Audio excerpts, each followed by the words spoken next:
students, I am Dr. Jagdeep Malik, Assistant Professor in Sir Chotam Government College of Women Sampla.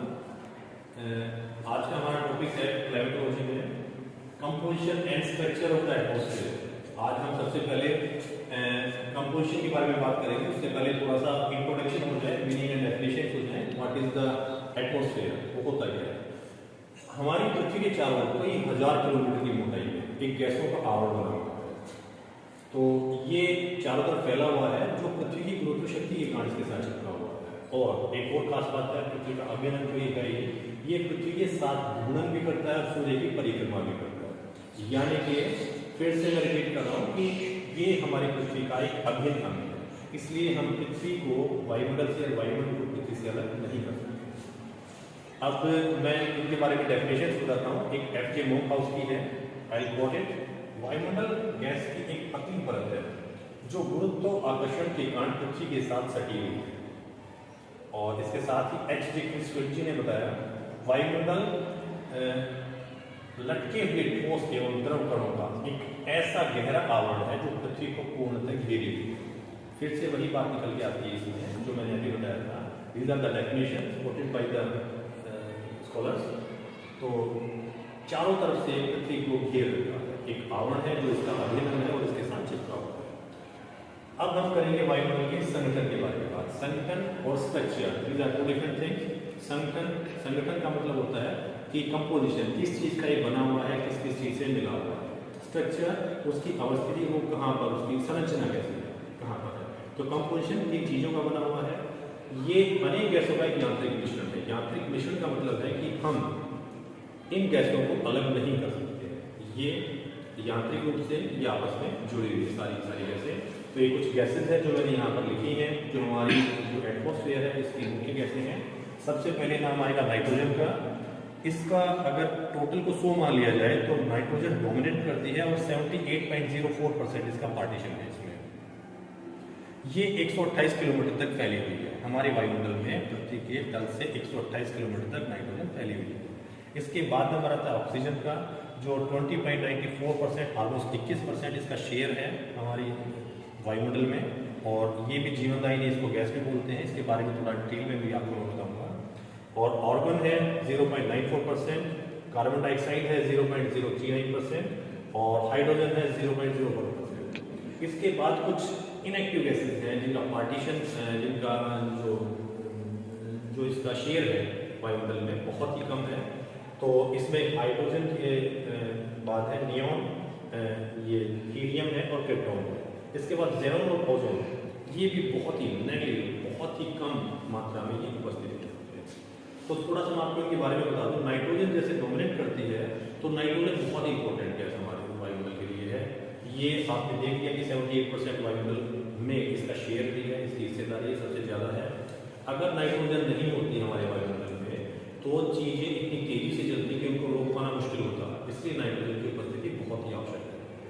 और जैसे हमारी शरीर की sales हैं, ऊतक जिनको हम बोलते हैं, ये ऊतक भी हमारे जल जाते हैं अगर नाइट्रोजन गैस हमारे वायुमंडल में उपस्थित नहीं होती तो नाइट्रोजन वायुमंडल से लेकर जो पौधे जिनकी जड़ें होती हैं, जिनकी गांठें होती हैं, वो वायुमंडल से इसी नाइट्रोजन को लेकर नाइट्रेट ऑक्साइड का निर्माण करते हैं और वो नाइट्रोजन हमारी बॉडी में भी रहता है।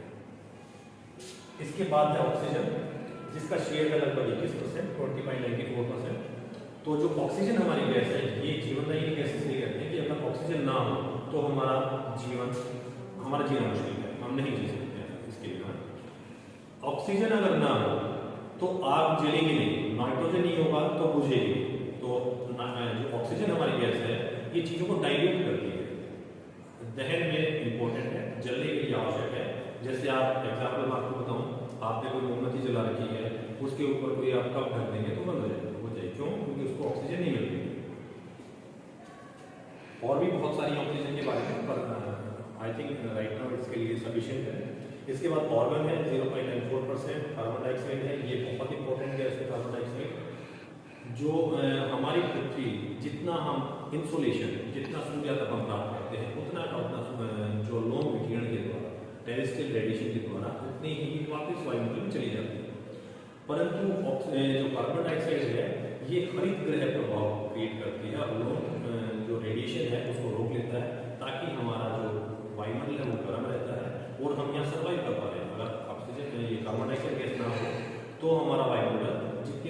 अपनी वापस ले जाएगी और हमारा वायुमंडल जो है वो गर्म नहीं हो पाएगा और ये हमारे लिए नुकसानदायक होगा। हम जी नहीं पाएंगे, हम सर्वाइव नहीं कर पाएंगे, ना पौधे उगेंगे ना मनुष्य जी पाएंगे। इसलिए कार्बन डाइऑक्साइड जो गैस है ये भी बहुत इंपॉर्टेंट गैस है और हालांकि इसकी मात्रा काफ़ी बढ़ती जा रही है और जो हमारे लिए ग्लोबल वार्मिंग है, इससे ग्लेशियर्स पिघल रहे हैं, दिक्कत आ रही है, तो इस पर हमें कंट्रोल करने की जरूरत है। Excess of everything is harmful. इसके बाद हाइड्रोजन है, neon, helium, krypton, xenon, ozone, इनकी सबकी अपनी अपनी बहुत कम मात्रा है, परंतु कुछ इनएक्टिव गैसेज हैं। ओजोन काफ़ी इंपॉर्टेंट है। तो ये तो था हमारा गैसों का संगठन के बारे में हम बात कर रहे थे, कंपोजिशन ऑफ द एटमॉस्फेयर। इन गैसों से मिलकर ये हमारा वायुमंडल बना हुआ है। इन गैसों के अलावा एक और गैस है, इसको वाटर वेपर कहते हैं। वाटर वेपर्स क्या होते हैं? जल वाष्प हमारे वायुमंडल में ये एग्जिस्ट करते हैं। ये आयतन के हिसाब से 4% तक इसकी मात्रा हो सकती है मैक्सिमम, उससे ज़्यादा ये नहीं हो सकती। और इसका जो आधा जो भाग है टोटल हमारे वायुमंडल में जितने वाटर वेपर्स हैं उसका आधा भाग हमारे 2 किलोमीटर की ऊंचाई तक है और उसके बाद 9000 मीटर यानी कि 9 किलोमीटर से ऊपर नेग्लिजिबल फॉर्म में है, नगण्य है, मतलब है ही नहीं मान लीजिए वाटर वेपर, इससे ऊपर नहीं हो सकते। मतलब यहाँ पर आप देखिएगा कि क्षोभ मंडल में ही है।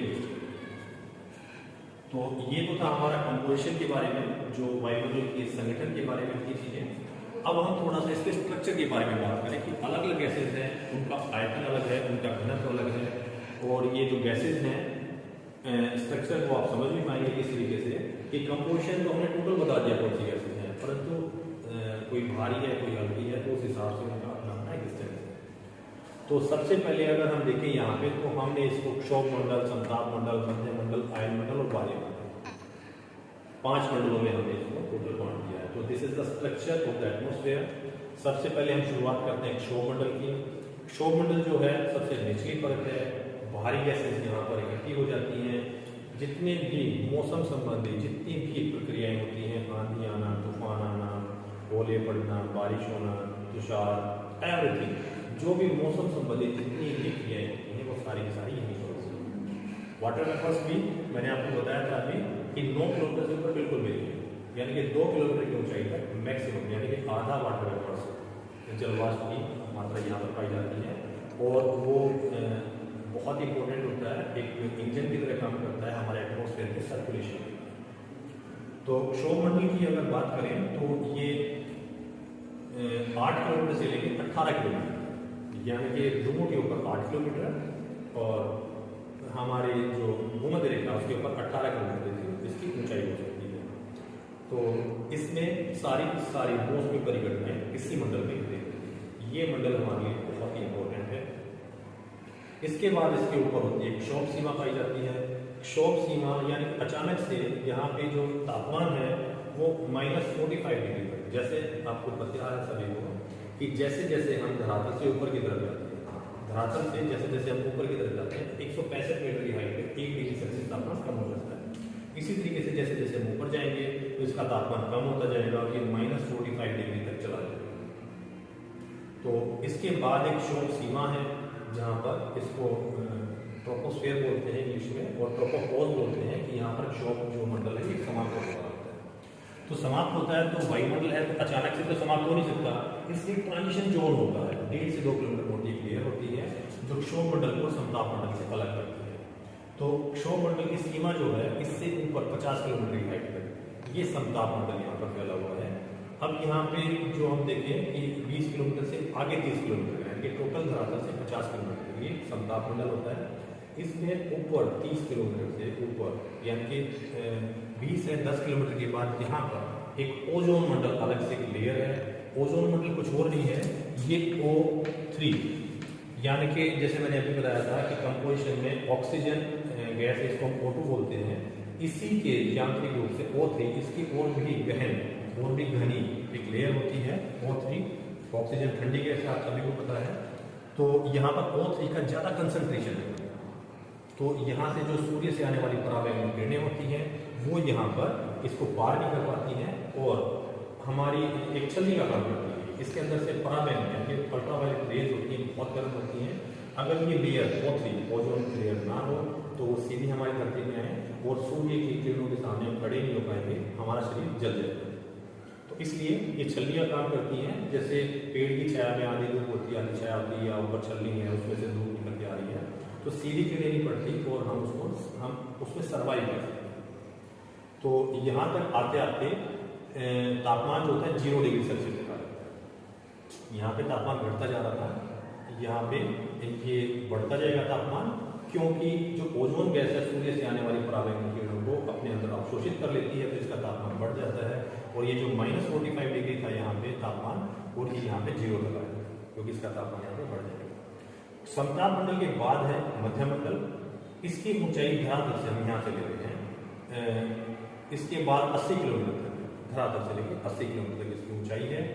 ऊंचाई के साथ इसका तापमान फिर से घटने लगता है, और ऊंचाई तक जाते जाते इसका तापमान जो है वो यहाँ पे घटते घटते इसका तापमान, सबसे कम तापमान इसी लेयर में पाया जाता है।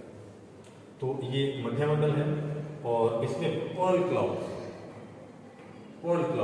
यहाँ पर देखे जा सकते हैं, जो आपने देखा हुआ मुक्ताब मेघ शायद इनको बोलते हैं हिंदी में। तो यहाँ पे सबसे कम तापमान होता है, पर्ल क्लाउड्स यहाँ पर बनते हैं। इसके बाद इसके ऊपर जो आती है वो आयन मंडल है। आयन मंडल जो है 80 किलोमीटर से ऊपर इसकी ऊंचाई है, और 640 किलोमीटर तक की आयन मंडल है।